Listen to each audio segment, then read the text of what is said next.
안녕하세요. 교육진담 수요 독서 시간입니다. 예. 또 이번에 또 왜 또 물리와 철학입니까? 예. 물론 뭐 좋은 책이죠. 아니요. 좋은 책이 아닐 수도 있겠다는 생각이 뭐 있긴 있어요. 이게 뭐 모든 사람들한테 좋은 책이라든 건 있을 수 없고 그리고 이 책의 경우는 어떻게 생각하면 학생들한테는 안 좋은 책일 수도 있겠다는 생각도 좀 있습니다. 왜요? 이게 저는 되게 굉장히 재밌게 읽은 책인데 원래 하이젠베르그 좋아하잖아요. 네, 근데 이게 제가 어느 부분에서 재미를 느끼는지 정확하게 알 수가 없는 것 같아요. 저는 대체로 이제 그냥 좋아? 읽어가면 그냥 다 좋거든. 그러니까 문장 하나하나가 저는 정말 주옥 같다는 생각을 하면서 읽어요. 진짜 미안해요. 아니 무슨 사람이 책이 내가 어디가 좋은지 몰라. 그냥 좋아. 뭐 다 좋아. 뭐 아니 근데 이 부분과 전체 읽을 때는 그런 생각이 잘 안 들었어요. 그러니까 부분과 전체 제가 되게 좋아하는 책인데 그걸 읽을 때는 약간 내가 여기는 잘 모르겠다. 이 부분은 좀 뛰어넘어가야겠다. 이런 생각들이 드는 부분이 있었는데 이거는 책이 그냥 처음부터 뺄 게 없어. 그래요? 저는 예전에 그 부분과 전체 할 때 나는 이런 것들과 어울리지 않는구나. 나는 그걸 확인한 책이었거든요. 그래서 저는 이분을 좋아한다 그래가지고 그래 참 성향점 이러면서 근데 이건 그 내용보다 훨씬 더 이게 부분과 전체는 그 당시의 역사 안에다가 과학적인 사고 방식에 대한 이야기들을 쭉 이제 끼워 넣은 책이라고 한다면 이 책은 본격적으로 하이젠베르크가 자기가 양자역학이라는 것이 왜 사람들이 받아들이기 힘든가라는 것들을 조금 더 정확하게 보여주고 싶었던 책이기 때문에 더 과학적인 책이기도 한데요. 이게 더 과학적이려다 보니까 굉장히 철학적인 책이 되더라고요. 저도 이제 제목이 지금 그렇게 붙었잖아요. 물리와 철학 이렇게 붙어 있어요. 철학이 과학이다. 아니 그게 아니고 그러니까 철학이 과학인 게 아니고 그러니까 그러니까 과학을 수식으로 표현할 때는 철학이 들어갈 수 있는 영역이 별로 없거든요. 근데 과학을 일반인들한테 설명할 때는 거기서 철학이 들어가야 되는 영역들이 생겨나는 것 같더라고요. 그래서 이 책을 읽으면서 그런 문제 제기를 철학자들은 할 수 없는 문제 제기거든요. 이거는 그냥 일반적으로 철학을 공부했던 사람들은 할 수 없는 문제 제기를 물리학을 공부한 사람, 물리학을 전공한 사람이고 물리학 연구자이기 때문에 할 수 있는 문제 제기들이 이 책 안에서 계속해서 등장하고 있어서 굉장히 인상 깊게 봤던 책이고 제가 굉장히 좋아하는 책이기도 합니다. 그리고 우리가 이제 과학사 책을 여러 번 했단 말이에요. 근데 과학사 책을 하다 보면 이렇게 보통은 연대기 순이잖아요. 앞에서부터 어떤 일이 있었고 이렇게 쭉 연결되는 그런 시간적인 흐름을 따라서 가는 편인데 이거는 과학사도 나오긴 하는데 그 과학사를 어떤 사고의 연결을 위해서 우리가 사고 어떤 생각을 조금 더 발전시키기 위해서는 이런 철학사적인 흐름을 볼 필요가 있다라고 하면서 중간중간에다 끼워 넣는 방식으로 철학사가 들어가 있어요. 과학사, 철학사 이런 것들이 들어가 있어요. 그래서 이 사람은 사실 과학자긴 한데 대체 이 사람의 지적인 영역은 어디까지일까 하는 생각이 굉장히 자주 드는 그런 책이기도 합니다. 똑똑한 사람이겠죠 뭐. 아니 뭐 그냥 똑똑한 것도 아니고 그냥 뭐 우리가 따라잡을 수 없는 이 사람 취미가 저기잖아요. 그런 뭐 지적 수준을 갖고 있는 사람들이 있어요. 이 사람 바이올리니스트. 바이올린 굉장히 잘한다고 이제 막 알려져 있거든요. 그냥 좋겠다 이렇게 생각하고 살면 돼요. 그러니까 그런 사고가 우리가 생각하는 것보다 훨씬 더 넓게 확장될 수 있는 사람인 것 같아요. 예전에 뭐 지금은 관심이 없는 그런 철학적 개념인데 모순이라는 개념 있었잖아요. 모순이요? 변증법에서 이야기하는 저희 변증법에 관심이 없어가지고 모순이라는 그런 개념이 있는데 그 모순이라는 개념을 과학의 원리를 응용해가지고 그 포스트 모던 철학자 중에서 그 알투세르라는 사람이 과학적 원리를 적용해요.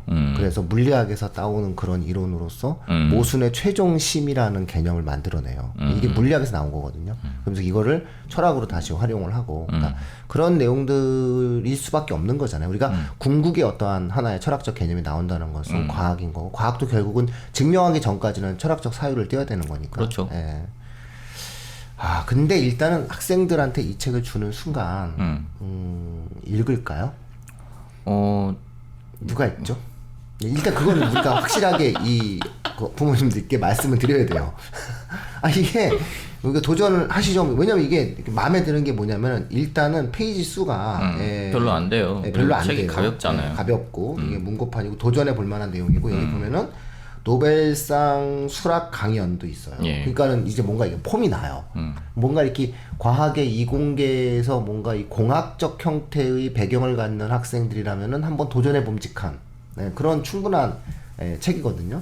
근데 이 내용을 그러면 우리는 어느 정도의 수준의 학생들에게 권해야 될까? 일단 중학생은 제가 보기에는 중학생은 안 돼요. 중학생은 안 되고 생각하고요. 고등학교 2학년 이상에서 최상위권 학생들. 그렇죠. 그러니까 그 최상위권 학생들도 이제 그냥 뭐 나 과학 좀 해 이런 학생들 말고 의대 관련 학생 말고 의대 관련 학생은 아니고 공대 공대 쪽에 관심이 있는데 언어적으로 탁월한 학생 별로 없어요.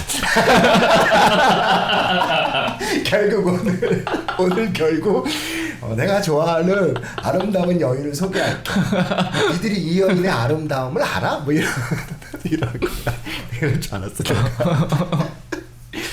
아 근데 있어요? 왜 우리 주변에 그런 학생이 있어요? 아니 제가 이거를 딱 한 명한테 책을 사준 적이 있어요. 학생한테 책을 사준 적이 있는데 저는 그 친구가 쉽게 읽을 수 있을 거라고 생각하고 사줬는데 그 친구가 한 절반 정도 읽더니 이게 이야기가 좀 어려운데요 이렇게 반응을 하더라고요.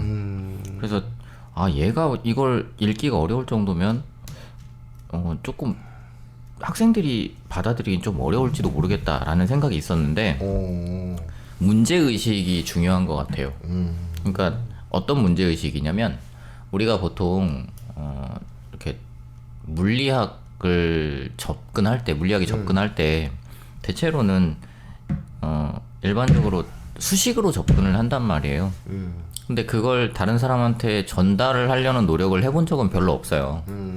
그래서 그걸 다른 사람한테 전달을 하려고 할 때 그렇다면 그러니까 일반적으로 그걸 잘 이해하지 못하는 수식으로는 이해할 수 없는 사람에게 그 과학의 이론을 전달하려고 할 때 우리는 어떤 언어를 사용해야 될 것이냐라는 것이 기본적인 주제라고 보시면 돼요. 그러니까 이 물리와 철학에서의 이야기는 우리가 물리적 현상을 누군가한테 설명을 하는데 기존에 갖고 있었던 언어로는 설명할 수 없다라는 게 기본적인 맥락인 거죠.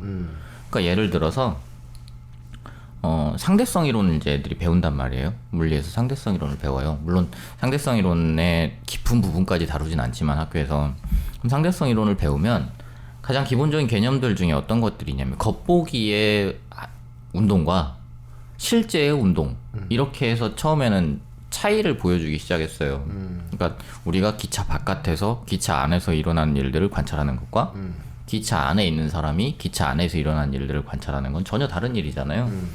그러니까 그거를 이제 놓고 사람들이 보는 시점에 따라서 운동이 달라질 수 있다라는 식의 이야기를 처음에는 했었는데 이게 시간이 지나면서 어떤 식으로 바뀌게 되냐면 겉보기와 실제라는 것에 구분이 없어지게 되는 거죠. 둘 다 실제 사건인 거예요. 본 사람의 시점에 따라서는 둘 다 실제 사건이 되어버리는 거기 때문에 어떤 게 진짜다라는 개념이 사라지는 건데 그거를 우리가 우리의 언어로 받아들이기에 그렇게 쉽지가 않은 거죠. 근데 하물며 이제 이 책의 기본은 양자역학입니다. 양자역학이라는 건 불확실성을 갖고 이야기를 할 수밖에 없는 학문인데 그 양자역학을 우리가 어떻게 일반인들한테 설명을 할 거냐 이거죠. 그러니까 수식으로는 설명이 된다고 해요. 저도 잘 모르겠어요. 수식으로 설명을 들어본 적이 없어서 누가 나한테 얘기를 해봐야 뭐 내가 알겠어. 수식으로 설명을 한대요. 근데 수식으로 설명하지 않고 그냥 누구나 알아들을 수 있을 법한 언어로 어휘를 사용해서 설명을 한다면 어떻게 해야 되는가 라는 문제의식을 가지고 그거를 가능하면 잘 설명하기 위해서 막 철학사, 과학사에 대한 이야기 다 들고 들어오고 막 수도 없는 예시들을 들어가면서 우리가 왜 그거를 받아들이기 어려운가에 대해서 설명을 하고 있거든요. 그래서 이 책은 저는 그런 의미에서 언어적으로 관심이 있는 학생들이 훨씬 더, 그러니까 물리 쪽보다는 언어 쪽에 관심 있는 학생들이 훨씬 더 주의 깊게 읽어야 되는 책이 아닐까 하는 생각도 좀 있었어요. 근데 그걸 위해서 배경으로 들어가야 되는 과학사적인 지식들이 있는 거죠. 이건 이게 제가 목차를 잠깐 말씀드릴게요. 목차 얘기해 줘 보세요. 청취자분들이 판단하실 겁니다. 목차가 1번이 옛 전통과 새로운 전통 이렇게 돼 있어요. 옛 전통과 새로운 전통. 이 옛 전통과 새로운 전통이 이제 우리가 현대 물리학을 이해하기 위해서 옛날의 물리학이 어떤 식으로 혹은 옛날의 과학들이 어떤 식으로 나타났는가라는 걸 알 필요가 있다라는 문제 제기를 하는 정도예요. 그 다음에 양자론의 역사가 두 번째고요. 세 번째가 양자론의 코펜하겐 해석. 이 코펜하겐 해석 부분은 부분과 전체하고 약간 겹치는 부분이 있습니다. 그리고 네 번째는 원자 과학의 기원과 양자론. 여기서 이제 과학사의 내용이 들어가죠. 그 다음에 다섯 번째가 데카르트 이후 철학사조의 발전과 양자론의 새로운 상황의 비교. 이게 나오고요. 그 다음에 여섯 번째가 양자론과 기타 자연과학의 관계. 일곱 번째가 상대성 이론. 그리고 여덟 번째가 양자론의 코펜하겐 해석에 대한 비판과 역제안. 그다음에 아홉 번째는 양자론과 물질의 구조. 그다음에 열 번째는 현대 물리학의 언어와 실제. 그다음에 11번이 인류 사상의 발전에서 현대 물리학의 역할. 이렇게 돼 있는데 저는 10번이 가장 중요한 단원이라고 생각하고 있어요. 이 책에서는. 일단 이 목차를 이야기하는 과정들 속에서 그 저희 방송 트래픽 수가 독서 방송 중에서 가장 손꼽히게 5분 만에 트래픽 수가 중단되는. 네, 그렇죠. 갑자기 막 끄고 막. 갑자기 꺼. 청취자분들 그냥 한번 어차피 안 읽으실 수 있으니까 끝까지 한번 들어보시는 건 어떨까요? 뭐 이해합니다. 뭐 그럴 수 있어요. 그러니까 여기서의 내용은 이런, 여기 중간 부분을 잠깐 조금만 말씀을 드리면 이런 내용이 나와요. 과학 지식을 확장하는 과정에서는 언어 또한 확장을 겪게 된다. 새로운 용어가 도입되기도 하고 과거의 개념이 일반 언어보다 넓은 범주에 또는 다른 방식으로 적용되는 경우도 발생한다. 에너지, 전기, 엔트로피 등의 개념이 명백한 신뢰가 될 것이다. 과학의 언어는 이런 식으로 일상 언어의 자연스러운 확장이라 부를 수 있는 용어들이 새로 추가된 과학 지식의 분야에 적용되는 과정을 통해 발전해 나간다. 그러니까 이런 식으로 이제 그쵸. 우리가 과학들을 설명을 하기 위해서 계속해서 일상 언어도 확장될 수밖에 없다라는 식의 이야기를, 우린 이걸 실제로 겪고 있거든요. 근데 이거를 별로 신경 쓰지 않고 있는 거예요. 그러다 보니까 문과 학생들 지금 이제 뭐 문과 이과의 구분이 없어지고 있는 건 전 굉장히 이런 측면에서도 바람직한 거라고 생각을 하는데, 문과 학생들이 이과의 이런 흐름을 알지 못하면 언어를 확장시키는 게 너무 어려운 거예요. 그러니까 분명히 언어에 관심이 있고 언어의 확장을 꾀하는 사람들은 문과 쪽에 더 치중해 있는 사람이거든요. 근데 이과 쪽에서 항상 이런 발전이 일어나다 보니까 문과에서는 그게 뭐야 이렇게 넘어가 버리는 거죠. 그럼 이과에서는 우리가 이 현상을 설명할 만한 용어들을 찾아내기가 어려운 거예요. 그래서 어떤 일이 벌어지냐면 원서를 쓰죠. 그러면서 그냥 거기서 얘기했던 말 그대로 받아들여 쓰는 거예요. 뭐 퀀텀 같은 그냥 막 쓰고. 그러니까 이런 일이 벌어지는 게 문과 이과에서 서로 간에 이런 식의 확장이 일어난다는 걸 서로 인정하지 않고 있고 혹은 받아들이지 못하고 있기 때문에 그런 발전 자체가 굉장히 더딘 게 아닌가. 우리나라 특히 그렇죠. 근데 이걸 보면 알 수 있듯이 이 하이젠베르크 같은 사람이 공부했던 내용들을 살펴보면 그냥 물리학 쪽만 드립다 판 그런 사람이 아닌 거예요. 이제 이쯤에서 여기 양력을 잠깐 말씀을 드리면 이 베르너 칼 하이젠베르크입니다. 1901년생이고 1976년에 돌아가셨네요. 독일의 이론 물리학자고요. 양자역학 개척자 중에 한 명. 양자역학은 누구 한 명이 딱 만들어내 뭐 상대성 이론처럼 아인슈타인이 만들었어 이런 건 아니고 양자역학은 계속 거기에 기여한 사람들이 되게 많아요. 괴팅겐의 보어 축제 때 닐스 보어의 강연을 듣다가 사제관계를 맺었고 이후 평생의 학문적 동지로서 깊은 친교를 맺었다. 닐스 보어와 하이젠베르크의 이야기를 다루는 게 부분과 전체입니다. 1927년에 그러니까 27살에 라이프치히 대학의 이론 물리학 교수가 됐고 이후에 이제 라이프치히 대학이 독일 물리학의 중심지가 되게 되는데요. 가장 이 하이젠베르크가 가장 유명한 건 불확정성 원리라는 걸 만든 사람이고 그래서 1932년에 노벨 물리학상 수상했습니다. 2차 세계대전 때 독일 우라늄 계획의 지도자가 되는데 나치 지도자들한테 이 사람이 뭐라 그러냐면 인적 경제적 자원의 부족 때문에 원자폭탄 생산은 당분간 어렵다 이렇게 얘기함으로써 나치가 원자폭탄 개발을 포기하게 만드는 그런 역할을 하기도 합니다. 이 내용을 부분과 전체 안에서 우리가 찾아볼 수 있어요. 굉장히 암울하게 묘사를 하고 있어요. 자기가 얼마나 힘든 시기를 거치고 있었는지 그 당시에 독일이 얼마나 암울한 시기였는지 이런 얘기들을 하고 있어요. 1957년에 독일 17명의 핵물리학자와 함께 독일의 핵무장을 반대하는 괴팅겐 선언을 주도를 했고요. 등산, 하이킹, 클래식 음악을 즐겼으며 뛰어난 피아니스트이기도 했던 하이젠베르크는 1976년에 암으로 사망했다. 이렇게 되어 있습니다. 그러니까 안 만들어준 거예요. 그러니까 여기서 지금 나오는 얘기들을 보면 어떤 물리학에 굉장히 치중해 있는 사람처럼 보이지만 이 사람의 이 글, 이 책과 그다음에 부분과 전체 같은 내용들을 보다 보면은 이 사람이 철학에 얼마나 관심이 깊었는지를 알 수가 있어요. 근데 그러니까 철학뿐만 아니라 이과 쪽에 관심이 있는 사람들이 문과 쪽의 학문에다 관심을 갖기 시작하면 그 이과 쪽에서 발휘할 수 있는 상상력의 한계가 굉장히 넓어집니다. 근데 그거를 실제 해본 사람들은 알죠. 이과 쪽에서 문과는 사실 문과 쪽의 저도 문과 출신이긴 하지만 문과 쪽에서는 이과 쪽의 학문들을 배우는 게 굉장히 어려워요. 현실적으로 수학을 배워야 되고 물리를 배워야 되니까. 근데 이과 쪽에서 공부를 하던 사람들이 문과 쪽의 학문을 배우는 건 일상 언어가 똑같기 때문에 그걸 배우는 것들은 깊이 있는 수준까지 들어가지는 못한다 하더라도 어느 정도까지는 사실 익히는 게 문과가 이과의 학문들을 익히는 건 훨씬 쉽습니다.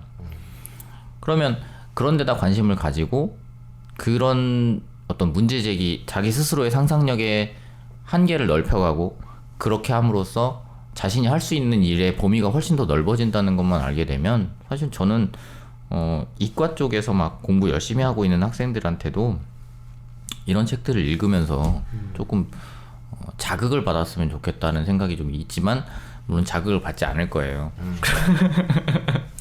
아 근데 이제 이걸 보면서 그 혹시 제가 이거 왜 노트 이걸 왜 갑자기 낙서를 하고 계세요? 이 책을 사줬는데 어렵다는 학생이 누구지 궁금해서 지금. 어렵다는 학생. 예. 이 학생인데요. 얘가? 이 정도면 심각한 거 아니에요? 아니 그러니까 이 친구는 이런 쪽에 관심이 없는 거예요. 얘가 그렇죠. 관심이 굉장히 확실한 애라서. 네. 관심이 이 친구는 이해할 수 있어요. 이런 쪽에 관심이 그렇게 높지 않은 친구라서 다행이죠. 그러니까 기본적으로 과학 쪽에 관심이 있는 친구가 아니라서 그러니까 이과인데 과학에 관심이 없어. 이게 원래 물리 엄청 관심이 있는 거잖아요. 물리에 관심이 있는 게 아니고 그냥 소리에 관심이 있는 친구라. 네. 미국 가서 된다니까요. 그러니까 그 친구한테 읽혔을 때 그 친구가 읽는데 글이 글 자체가 되게 어렵다는 얘기는 안 하고 자기가 이해하지 못할 만한 부분들이 좀 있다. 그렇게 하면서 절반 정도 읽었다. 이렇게 얘기를 했었거든요. 제가 이거를 3학년 때 줬습니다. 그러니까 심지어 고3 때? 네, 고3 때 그러니까 수능 한 3, 4월 정도 됐던 것 같아요. 걔는 책을 주면 시험 공부 안 하고 책 보거든요. 그래요, 진짜. 뻔히 그거 알면서 주면 어떡해요. 걔는 궁금해서 도저히 시험 공부를 못하는 거잖아요, 애가. 그래서 책을 줬는데 열심히 읽다가 제가 두 권 중에서 골라라. 내가 너한테 2권 중에 하나를 줄 테니까 골라라 해서 이제 줬는데 이 책을 골라갔어요. 사실 저는 이거 말고 피아니스트의 뇌라는 책도 같이 있었는데 그 책을 고를 거라고 생각을 했는데 의외로 이 책을 골라서 가져가더라고요.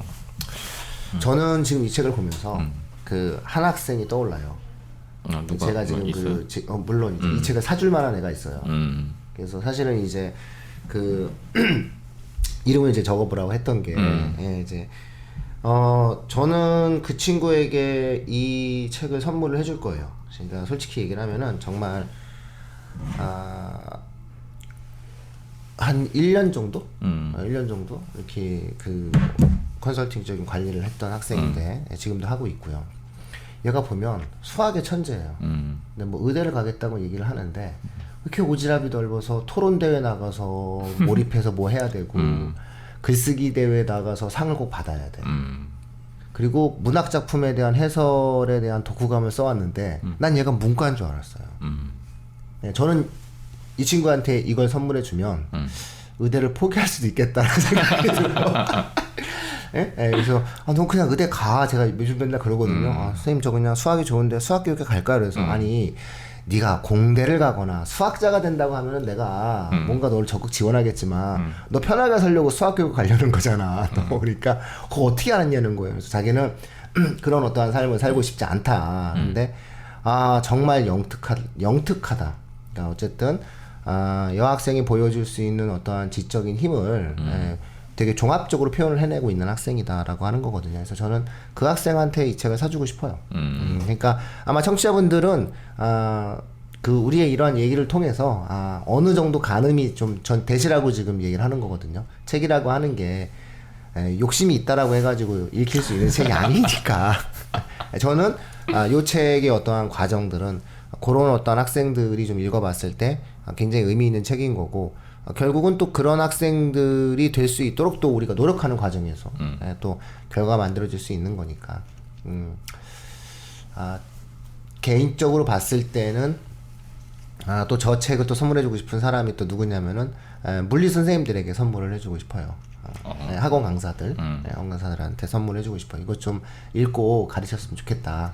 왜냐면 너가 갖고 있는 이런 생각들이 결국은 학생들에게 투영될 때 선생님의 생각과 선생님의 사고의 과정이 투영되는 건데 그런 부분들을 가지고 좀 정확하게 좀 설명을 했으면 좋겠다. 이제 이런 얘기를 좀 제가 하거든요. 그래서 기왕에 어차피 책도 지금 어려운데 그러면 그러니까 왜 이제 이런 부분들에 대한 이야기가 진행이 되냐면 시민혁명 아시죠? 시민혁명 우리가 프랑스 혁명, 영국의 명예혁명 그리고 미국의 독립 전쟁을 우리가 흔히 이야기하는 서구의 가장 앞선 18세기, 17세기부터 18세기 일어났던 시민혁명이라는 개념을 이해하거든요.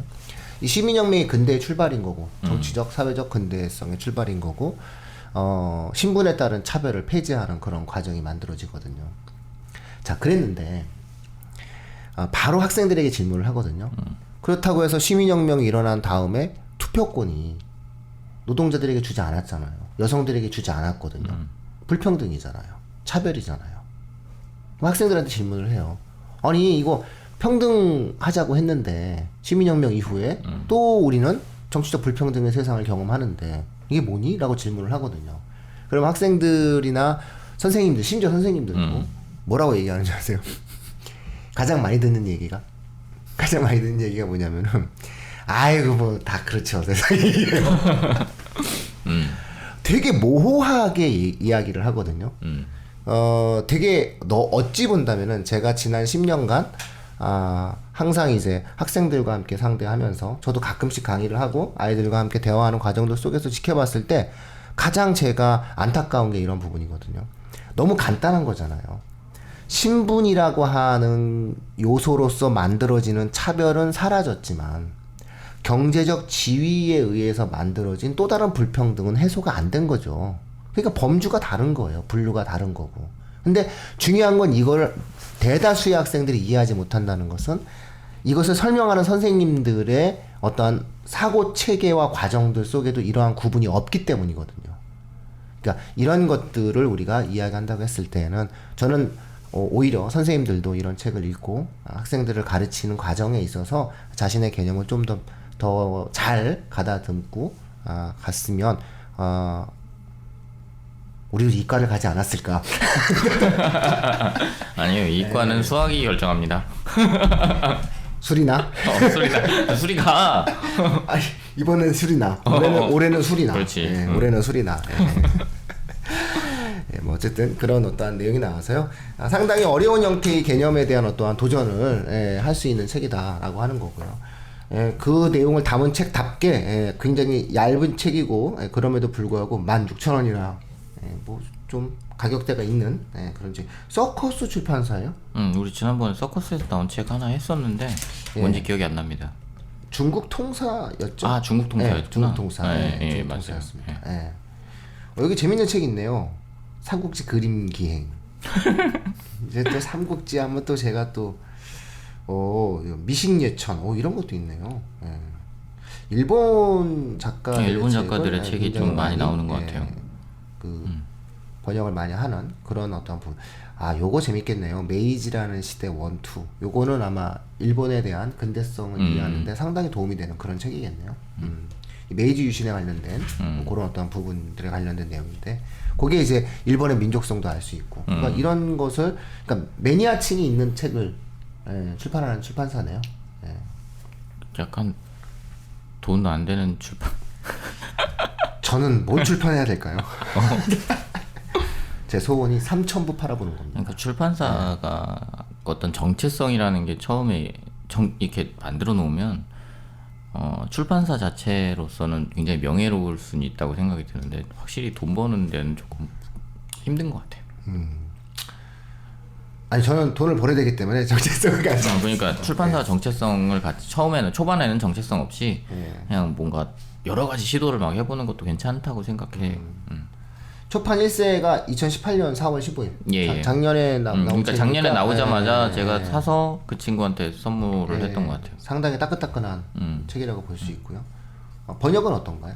번역이 괜찮아요. 번역도 이게 어쨌든 서울대 생명과학부 졸업한 분이 여러 가지 번역을 전문 하다가 번역가. 전문 번역가예요. 전문 번역을 하면서 이제 이 책을 번역하신 건데 약간 개념이 맞나 한 부분들이 있긴 있는데, 그건 제가 잘못 이해했다고 생각하고 넘어갔기 때문에. 우리 그래야 돼. 과학적인 읽을 자세는 그러니까 이해하지 못하면 넘어가지. 내가 잘못 이해했겠지 이렇게 생각되는 부분들이 좀 있는데, 사실 번역에서는 저는 뭐 흠잡을 게 별로 없다고 생각합니다. 괜찮아요.